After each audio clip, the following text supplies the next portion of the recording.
بسم اللہ الرحمن الرحیم۔ السلام علیکم۔ بشار الاسد اور روس کی الٹی گنتی شروع۔ طیب اردگان نے پوری قوت سے جنگ لڑنے کا اعلان کر دیا۔ شامی اور روسی فوجیں ترک فوجیوں پر حملے سے باز نہ آئی اور ہماری تنصیبات سے پیچھے نہ ہٹی تو شامی شہر ادلب میں بڑی فوجی کارروائی کریں گے۔ ترک صدر طیب اردگان کا دو ٹوک اعلان۔ ترکی اور روس کے درمیان شام کے معاملے پر مذاکرات ناکام ہو گئے، جس کے بعد خطے کی صورتحال اور بھی زیادہ کشیدہ ہو گئی ہے۔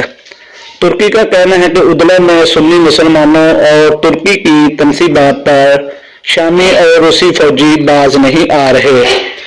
ہم ان دونوں فوجوں کو وہاں شکست دے کر ادلب کو سنی مسلمانوں کے لیے محفوظ ترین شہر بنانا چاہتے ہیں، جو کہ شامی شیعہ صدر بشار الاسد کی بھی کسی طرح وہاں کے سنی مسلمانوں اور ادلب کو پرامن اور ترقی یافتہ نہیں دیکھنا چاہتا۔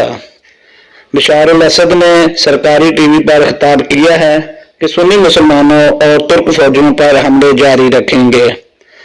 واضح رہے کہ ادلب میں روسی فضائیہ کی معاونت سے شامی فوج نے بھی اپنی کارروائیاں جاری رکھنے کا اعلان کیا ہے، جس کے بعد ادلب سے 9 لاکھ سنی مسلمان نقل مکانی پر مجبور ہوئے ہیں۔